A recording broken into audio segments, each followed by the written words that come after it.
Join. Start the Facebook.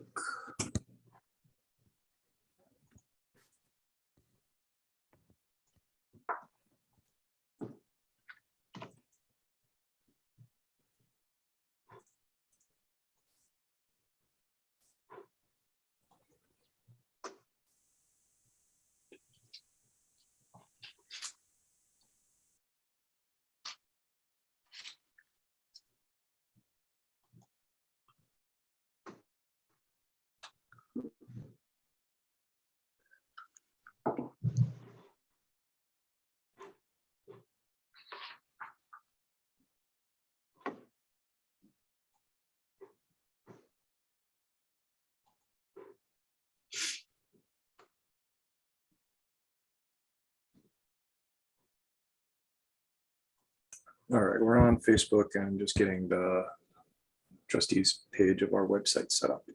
Just another minute.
Okay, it appears we are all set for both pages.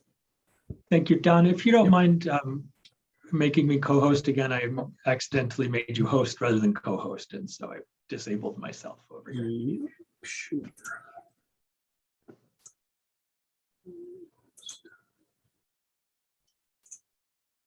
Thank you.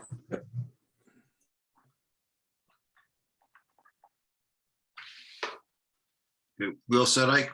I think we're all set. Thank you, Frank.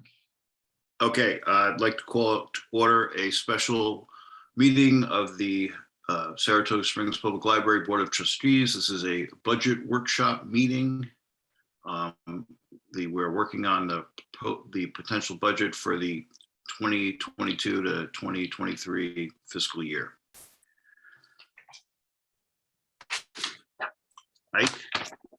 All righty. And what I thought we might do, if this makes sense to you all, is go through the draft, maybe even line by line, and just talk a little bit about if there are substantial changes to the budget that we've proposed, to see if there are questions, comments, concerns about anything.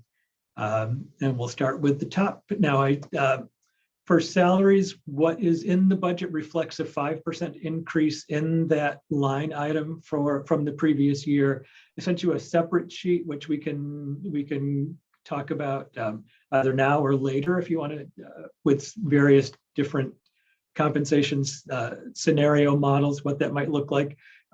just overall, just so that you know, that does include filling some vacant positions in any of the various different models, the scenarios that you sent. It does budget for filling. There was a question about the vacant assistant director position. So there's that. Bank charges is a very limited number of charges that we get, so there's no change in that. Health insurance, we had a meeting this morning with our brokers from Marshall and Sterling, who anticipated it's a little early for them to give us concrete numbers for changes that might occur as of July 1st, but what they are anticipating is that increases in the premiums to be between 8 and 12%. New York State retirement, which may seem a little bit anomalous if we're looking at this based on an increase in salaries, is that it's the one area of the budget that actually is dependent upon stock market performance, because what our required contribution is changes based on investments made by the state in the retirement fund. Since the stock market is doing phenomenally well, actually our required contribution is decreasing pretty significantly for the fiscal year. Just so everybody knows that we contribute a percentage, our total bill is based on salaries in each of there are 6 tiers in the state retirement plan. Different percentage for each tier that we contribute, with the highest percentage being for employees that we have in tier 1.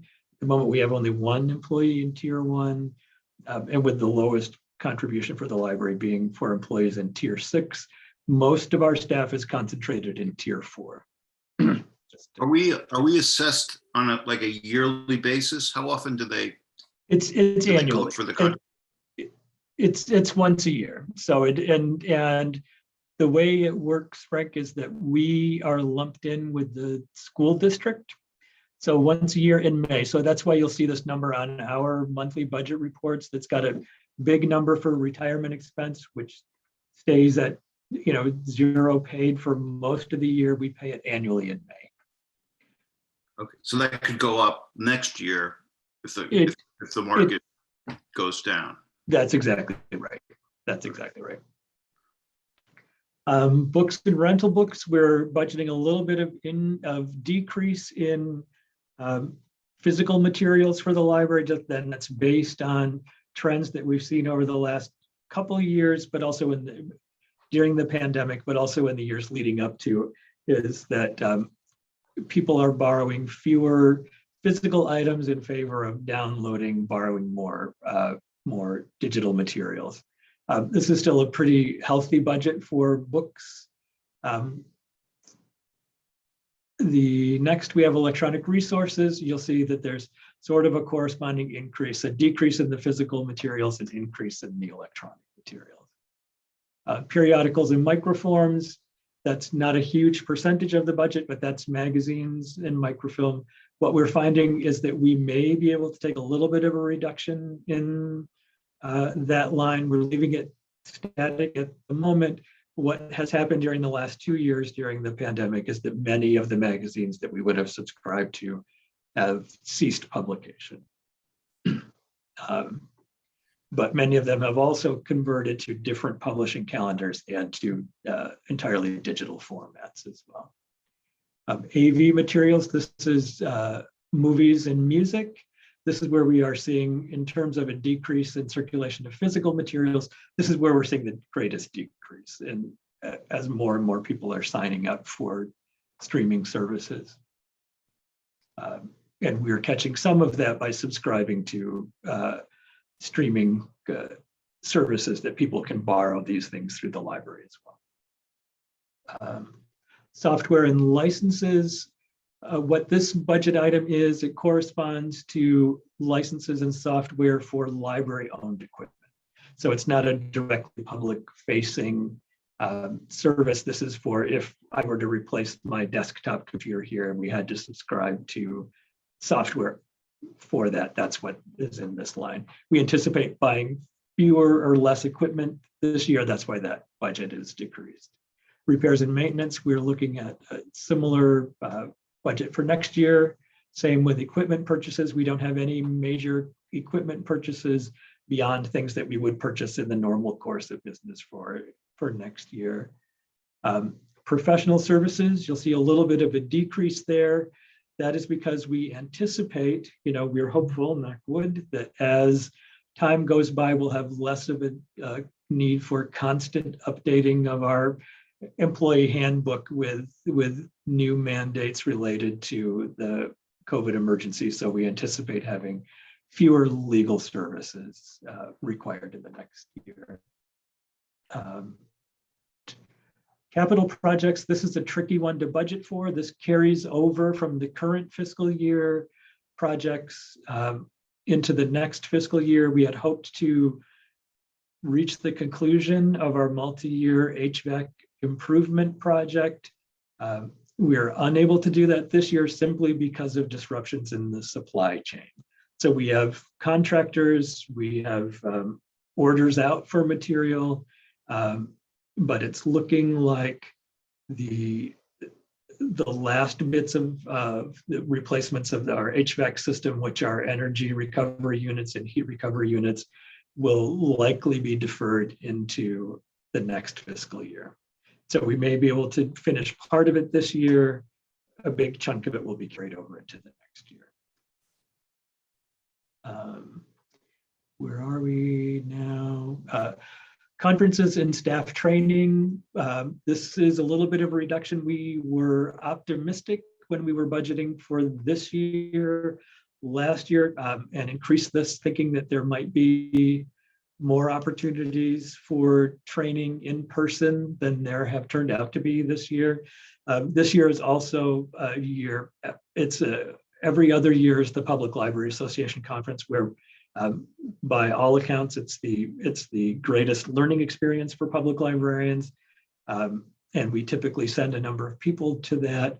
Did not this year because we're still under this travel moratorium with the health situation. So that's why it was increased last year and decreased a little bit this year. In the coming fiscal year, I mean, if things settle down, wouldn't you be a greater need for that?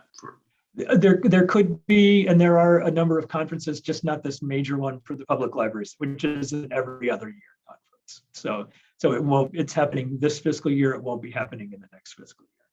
So this still budgets generously to support staff learning, just not at the level that we budgeted for this year when we were feeling optimistic that people might be able to travel. Printing, we left the same for this year. We are printing, this year we printed fewer materials than anticipated because in general, we're using less print material for our sustainability efforts. Also, the last couple of years, there have been fewer things to print, fewer program offerings, et cetera. We've left it the same rather than reducing it simply because we anticipate that, again, as we are able to reopen more and in order not to miss a large segment of our community as we're doing more programs in person, that we'll want to be able to communicate what we're doing to people who may not have access to technology. So we're underspent significantly this year, but we've left that same amount in the budget for the coming year. Program expenses, again, we were very optimistic in our budgeting for this year, again, thinking that we might be more widely open than we are, more able to do in-person programs. We found that not to be the case, so we are very underspent in that budget line this year, budgeting a little bit more conservatively for the coming year.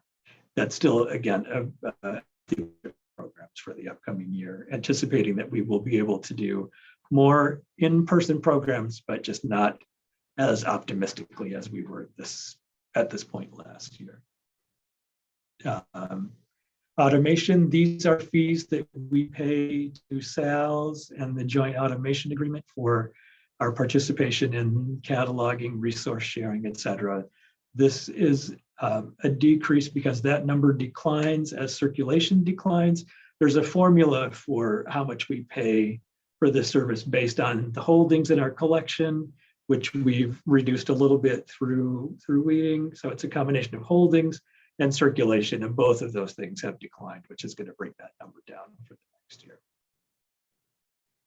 Insurance, we don't anticipate any major changes, and this is not our health insurance. This is our general and liability insurance. Heat and gas, we have a multi-year contract in place, and with our sustainability efforts, we're using fewer of these resources. So we think that although there may be, what's interesting both with gas and electricity is that the cost of the actual resource is declining. The delivery cost, the cost to get those things to us, is increasing pretty significantly and offsetting in some ways. With gas, we think we're able to absorb that. You'll see with the next line, with electricity, we're building in an increase that even though the electricity is costing less, we're using less of it, it's costing more to get it to us. So we're paying more in supply charges. Telephone and internet, we're not anticipating much of a change there, although we may be absorbing some of the cost in this line that we normally would have paid to Sal's, who provided us with some of our internet service. They're spinning that off and we're going to be paying that directly, but we think we could absorb it within, or are likely to be able to within that budget amount. The next major change we're looking at is library supplies. And again, it's a big percentage change. It's not a big dollar amount change.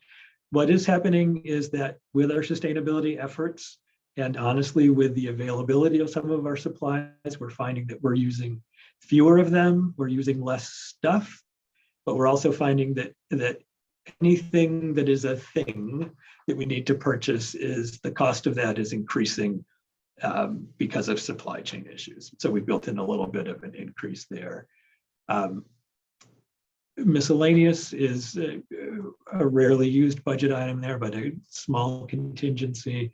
FICA expenses would increase with salary expenses. And disability is a small line item there that we would use only if there's a need to use it. So I didn't know if there were questions there about on the spending side, or if you wanted to have more of a conversation about the combinatorial model or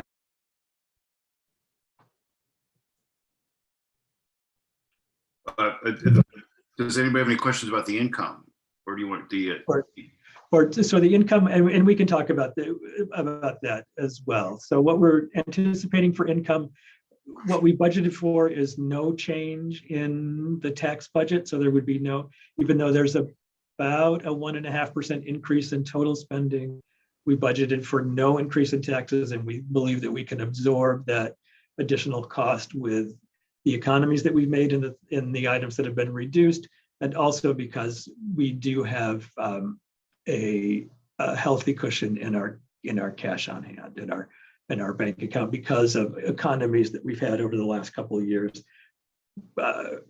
because we've been open fewer hours and buying fewer service materials and paying less staff. So we anticipate that those costs will change in the coming year as we're open more. As far as income goes, we've budgeted for there, even though we've stopped charging overdue fines, there are some residual fees that we might expect to collect, which are relate to lost or damaged materials to replace those items. Rental income, right now we have two sources of rental income, which is the Friends pay us rent for use of the bookshop and some office space, and T-Mobile pays us rent for mobile services on the roof of the building.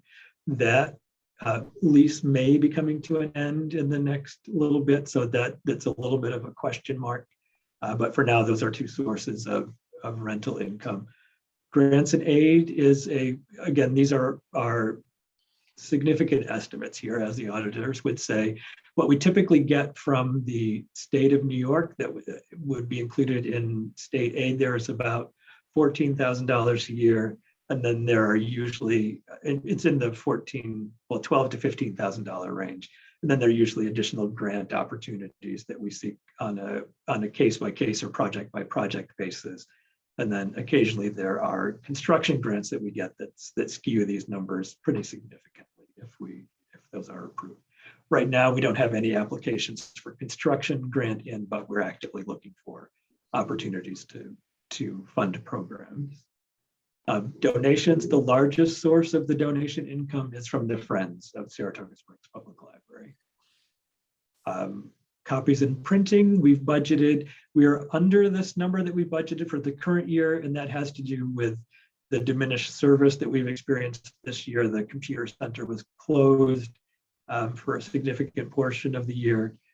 It's nearly fully open now, and we anticipate that we are hopeful that we'll be able to open it more completely in the coming year. Retiree health contribution, we have a few retirees who contribute toward their health insurance in their retirement. That's what that number is. Interest is a very low number in the budget here. It does seem like there's some potential for, ironically, as inflation rises, interest rates may rise, including interest that people might earn on savings. And so there may be a little bit more coming our way. That is always a very small number. And then cash on hand, this would require, with this budget, if we spent what we anticipate in the budget side, that we use about $450,000 of cash that we have on hand. And that would be almost entirely funded by economies that we made in the current fiscal year.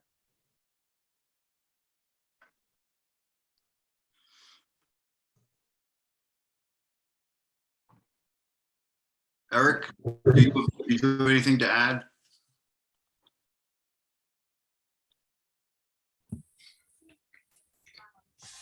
No, nothing to add.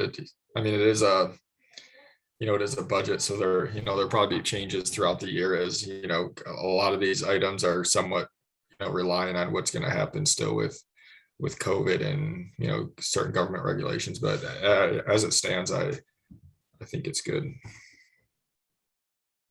Do you have a figure for what the current cash on hand total is? I do. It is. It's not segregated, but our bank balance is about. Let me see. I just provided that is about $5.3 million. I think so, and that has increased significantly over the last couple of Yeah, because I think last fiscal year we were under budget by like 1.23 million. Right.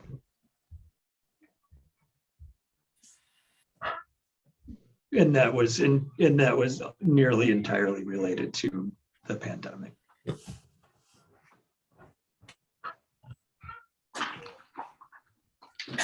Does anybody have any questions about the allocations, the budget projections as to spending or income?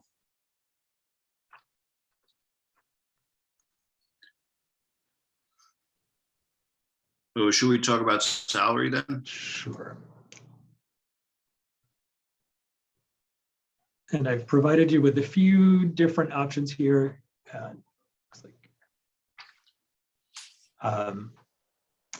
And we've based the proposed budget on a 5% increase, which could, take a couple different forms. And that may sound like a high number, but what is the case is that last year, the increase was about 1.2%, which we based on the Northeast Urban CPI in January, at about this time last year when we were preparing the budget. Then what happened almost immediately was inflation took off. And so inflation far outpaced the cost of living increase.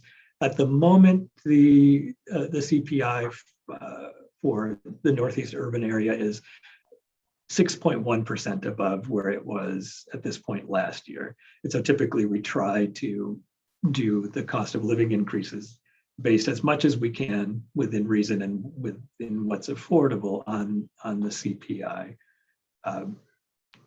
I think 6% is probably way too much to ask.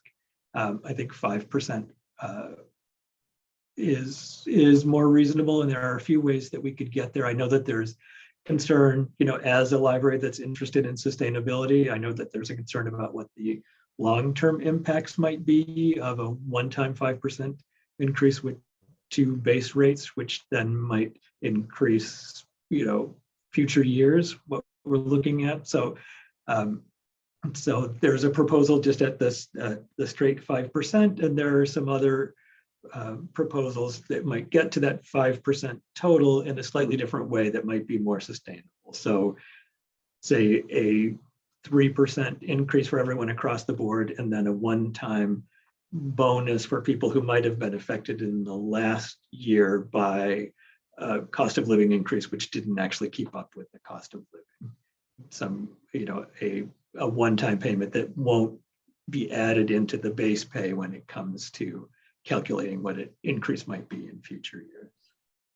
And so you're basically proposing or floating the three scenarios of a straight 5%, Yes, a 4% with a 1% bonus, and a 3% with a 2% bonus. that's correct.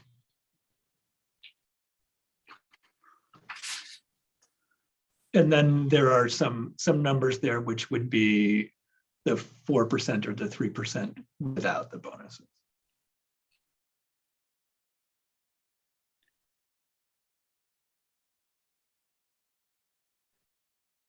And we have had some internal discussions about this, and just to give you some feedback about what concerns that were raised by staff about any one of these models is that, first of all, the 5% doesn't keep up with inflation, and that, and we already have staff who are sort of underpaid comparatively to what the cost of living increase actually was last year. So there might be some resistance to something that's less than what the CPI is already this year. Then the other models that propose an increase for everyone and a bonus for people who work during the current fiscal year, there's been some concern expressed that that might set up some kind of disparity because the cost of living is increasing for everybody, not just for the people who work during this year. And so there would be a case that they would want to be made to make a cost of living increase across the board for everyone, independently of their start date. Because what we typically would do is prorate any increase for the percentage of the year that somebody worked in the prior year. Carol, you had a question? There was a question from Carol about how the bonus would, what was that question, Carol? Oh, okay, how it would be calculated and how it would be administered, I think. So what would likely happen is that after the beginning of the new fiscal year, so after July 1, we would go back and do a calculation of individuals' total compensation during the period of July 1, 2021 to June 30, 2022, and then do a one-time payment of 2% or 1% of that total as a one-time payment, and it wouldn't increase the base rate. So like if there were a 2% increase next year, it would be 2% of the base rate, which might be 3% rather than 2% of a base rate that might be 5%. So it could be a lower increase in subsequent years, if that makes, is that clear? Does that make sense? Okay. Does anybody have any other questions about that? I'm going to dip into this pond. I can be persuaded, but I like the idea of across the board 5% raise. I think it would be an investment in the library. I think we need to raise our salaries, and there is the problem with inflation. So that's kind of my initial thought I don't know what anybody else is thinking. I know there's been some conversation about difficulty hiring staff, particularly in positions that are close to the $15 an hour range and retaining them. So I think what Frank's suggesting would potentially help with that. And just so that you know, the other concern that has been raised is that typically what we would do with a 5% across the board increase is increase the for the hourly hiring rates, increase those by about half that. So the starting, so a 5% for people already in the title, and then for a new person coming in, the new starting hourly rate would be about 2.5% higher than it was the previous year, if that makes any sense. So there's been some concern that even at a starting hourly rate that's 2.5% higher than our current rate, we still might have some difficulty recruiting and retaining. I would also favor the 5% across the board increase. And I would just add to what's already been said that I think, I mean, I don't know library employees as much as I know employees at other institutions, but I think the difference between bonus and salary increase is a meaningful one in terms of how it's perceived by the employees. I mean, they like getting the extra money in the bonus, but I think the way that they really assess how the institution is valuing them is what their salary is. Right, I would agree with that. And then doing the calculations for what the bonuses might be, it's really not a big number. So I think it might be more meaningful to have the higher percentage increase.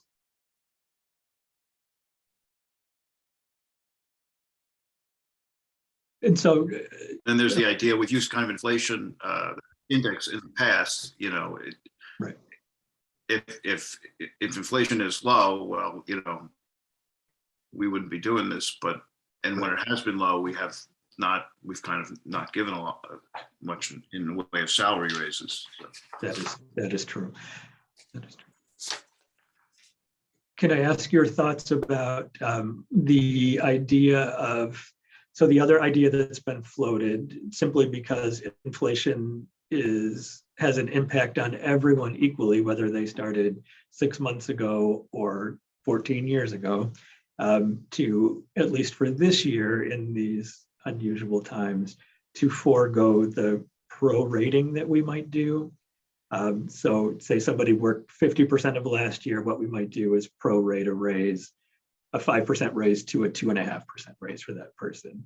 And in favor of, for this year, just doing a straight across the board for everybody, regardless of at what point they might have started last year, a 5%.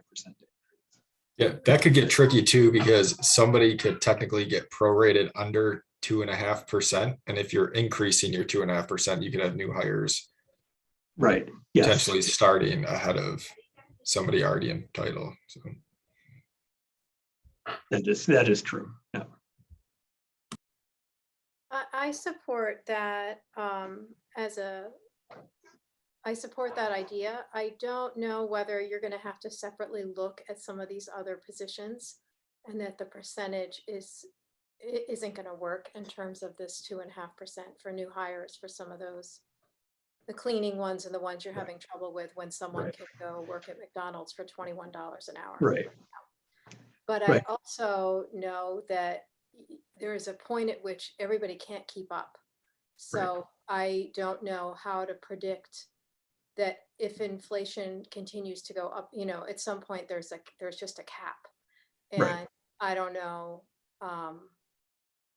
I think both are going to have to be happening simultaneously, that some of those particular positions, and I know we've had to do that when we've looked at what we're paying versus the school district. Right. And we've had to make some adjustments to the pay scale. But I do support for exactly also for what Eric said, of not potentially hiring new people at a rate that's higher than those who have been working. Right.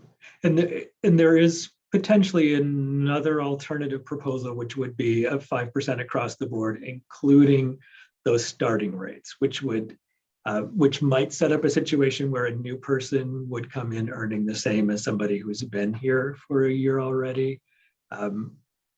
But it might be easier to, but it's an unusual time. It might then be a little bit easier to recruit and retain new people coming in. It is the case that we don't have a ton of people who've been hired in the last year, except for when Kelly and I met this afternoon. She reminded me that since she's started, we've hired 10 new people. So if she's felt busy, it's because she really has been filling many of these positions.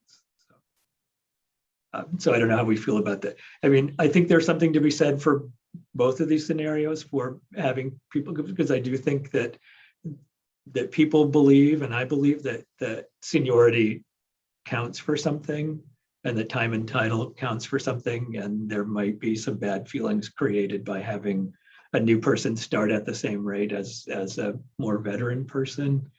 But on the other hand, there is the issue of the recruitment and retention, or at least the recruitment. As far as retention, giving a new person the same as somebody who's been here for a while, that may have an effect on the retention. So. Just to float a possibility, what if there was like say the starting rates were kept flat, and then after like a 60 to 90 day probationary period, there's like a 5% raise that kicked in. So they have some sort of time and title prior to their wage increasing. Or how about, how about a 2.5% increase to the start with the other 2.5% after what you suggest, Right. after the introductory or probationary period. Just some way to tie it with time served. With, at least some right. portion of time served. How long is the probationary period for? For most of the hourly, it's 12 weeks. And is it true that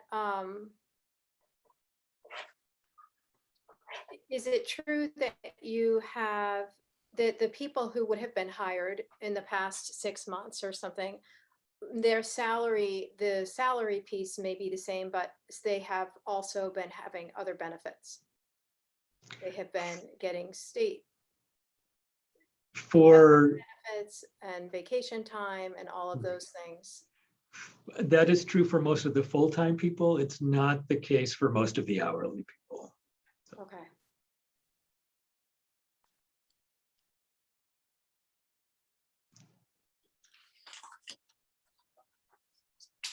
So what I think is on the table are maybe two different proposals. One is the 2.5% increase in starting hourly rates, 5% across the board increase for current staff, is one proposal. And then the other is that proposal with 2.5 to start for the hourly, with an additional 2.5 after an introductory period of 3 or 6 months. Okay, so we would need to vote on for the percentage of the salary increase. Right. And if I think if we're, yes, yep.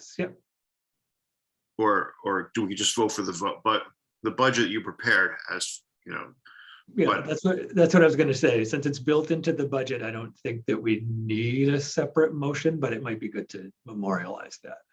Yeah. And then would you like board action on the idea that the starters get a 2% raise for the period, and that only lasts to the period of probation, at which point they get another 2.5% at the end of their probationary period? If that's a proposal that's acceptable to people, I think it would be good to have that come from the board as well. Okay. All right, well, so I'm gonna make I'm gonna make two motions. I'm gonna make a motion. We should get straight what exactly percentage we're talking about for the salary increase. So I move, Frank, Jean is raising her hand. oh, I'm Yes. sorry. Sorry, could I ask just why is it only being applied to the hourly people that are starting? And not to every new employee? Because there's a different pay scale for hourly staff versus salaried staff. So, and they're calculated a little bit differently. So so hourly, for the salaried staff, generally it's rare that we hire salaried staff, but when we do, those salaries are sort of pegged to the instructional pay rates at the school district and the hourly staff. And so it's already kind of at a higher rate for a contract that is currently in, we don't have a contract, but we base our pay scale on a contract that's negotiated at the school district. And the So you hourly, feel like that takes care of that, the professional employees I do, yeah. through the school system of pay? Yes, yeah. So- And that's an area where I feel like, we're still relatively competitive. It really is in these hourly positions where we're having the most trouble with the recruitment. Okay, thank you. You're welcome. Okay, I'm gonna make a motion that we do we have a 5% pay raise in the Across the board. 2022 to 2023 fiscal year. I second. Any discussion? All in favor? Aye. Aye. Any opposed? The motion carries. I have a second motion that the with respect to people who work on hourly wages, that the starting salaries will be raised by 2.5%, and at the end of their 12-week probationary period, at that time they will be raised to the 5% level. That's my second motion. Or should it say at this 12-week level, they will get an additional 2.5%? Because that almost sounds like they're going to get an additional 5%. Oh, that's not what I mean. Okay, no. They'll get 2.5%. The starting salary will be raised by 2.5%. And then at the end of the 12-week probationary period, they get an additional 2.5%. That would be my motion. Does anybody? Any discussion? All in favor? Aye. Any opposed? That motion carries. And then I guess the third thing we have to do is accept the budget that's proposed. Correct. Does anybody have a motion they'd like to make? I move that we accept the budget as proposed. Yes. Second that. I second that. It's Katie. Okay, all in favor? Aye. Aye. Any opposed? The budget is accepted as proposed with a 5% salary increase, with the limitations on new hourly workers as previously discussed. I think those were the items on the agenda. I didn't have any need that I could see for an executive session. I didn't know if you did. I just put that on there as a placeholder if required. Okay, does anybody have anything else? If that's the case, We don't have to resolve this now, but I just wanted to throw out the question about how we're going to handle the new email addresses Oh, that have been facilitated. Because the question is, at what point do we start using those for our communications? right. No, that's a great question. And Don was wondering if we wanted to have that discussion during this meeting. or if we wanted to have some separate communication about what's the good time to do the changeover. Has everyone signed up and created their email account with per Don's instructions?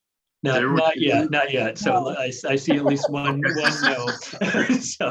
So let's not do that yet, and let's just wait until everybody has done that before we, but maybe set a date. How about if we endeavor to do that before the March regular meeting? Yeah, that's a good Does that idea. sound reasonable? And and that- anybody who's a little confused should reach out to Ike or Don for assistance. Yep, or Brendan, who you received the instructions from as well. Yep. Or Brendan, I'm sorry. Because if you reach out to me, I'll refer you to Brendan. That's what I'll- Okay, All right. is that it? Okay, we're good. Thank you all. Good evening, and we are adjourned. Good night, everyone. Thank you. Hi, Aaron. Good night.